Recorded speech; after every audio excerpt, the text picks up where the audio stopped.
we're going to give former Admiral and former Congressman Joe Sestak, who is running for the Democratic nomination to face off against U.S. Senator Pat Toomey in the election. We're going to give Joe Sestak the final word of the show today because Joe Sestak is busy talking about a plan for restoring the American dream for working families, and we like to keep track of Joe Sestak. I think he's out in Johnstown today. Joe Sestak, where is your location?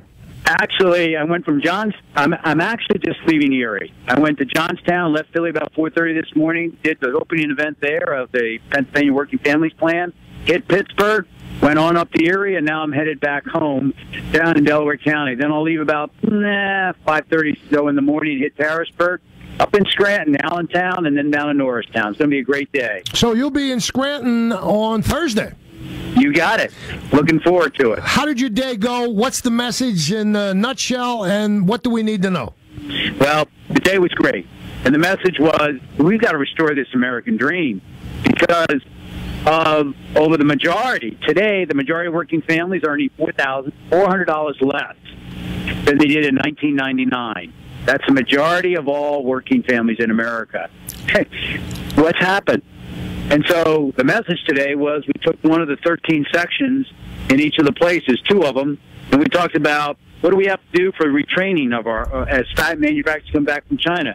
What do we need to do for advancing our health security so we do not have the pharmaceuticals making sure that Medicare cannot negotiate for best prices, which cost us $3.5 billion a year. And oh, by the way, what do we do to make sure that our manufacturing with green energy is ready to go? So those are the kind of issues we were talking about. So these issues are the direct issues that go to the core of the working class, the middle class, go to the core of people in need who need better job opportunities, who need better training. This goes to the core of what America needs to be.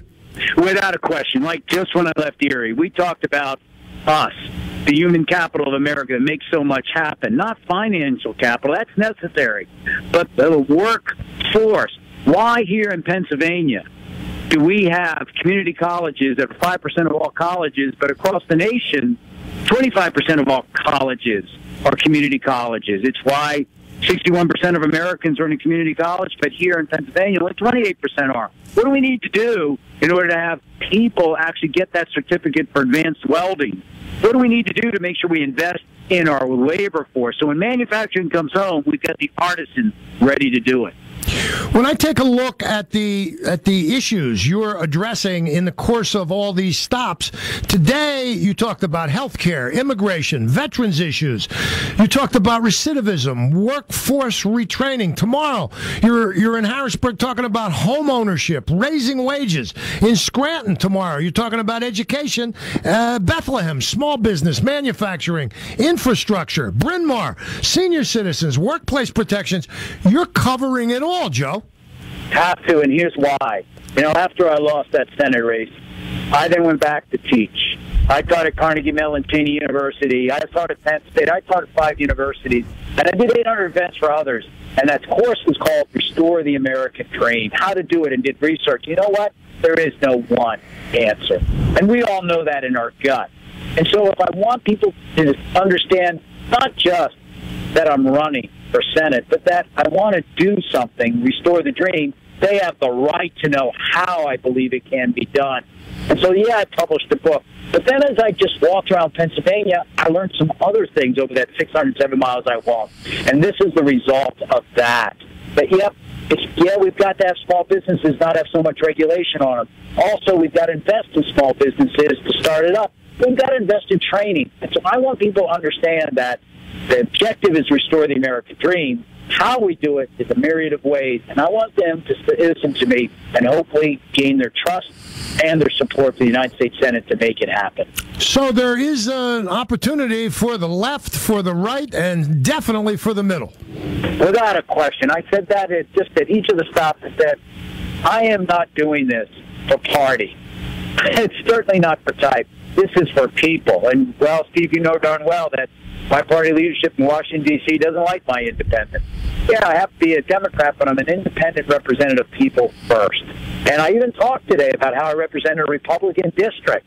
Second Republican congressman in my congressional district since the Civil War. I won my second race by 20 points and only put up yard signs. I didn't put up one ad because we worked together. Hey, we didn't always agree, but they could come in and tell me their thoughts, and I'd listen. Well, I strongly encourage anybody who can stop by to see you tomorrow to stop by and see you tomorrow. You're going to be in Scranton talking about education tomorrow, January 7th, from noon until 12:30. You'll be at the Employment Opportunities and Training Center of Northeastern Pennsylvania, 431 North 7th Avenue. In Scranton, you'll be discussing policies to strengthen public education and make higher education more affordable and more widely available so that our workforce out-innovates the world. Sounds good to me, Joe Sestak. Thank you. And there will be specifics in there because I want at the end of the day, like a captain of a ship, to be held accountable to what has to be done, not just big words. So thanks, Steve. It's a great opportunity just to meet people. Well, you know a little bit about being the captain of a ship, so it's a good chance to talk with you and to look forward to a better tomorrow. Thank you, Joe Sestak. Thanks, Steve. Have a great PA day. Thank you. There he goes, Joe Sestak. He's got my vote. We'll be right back.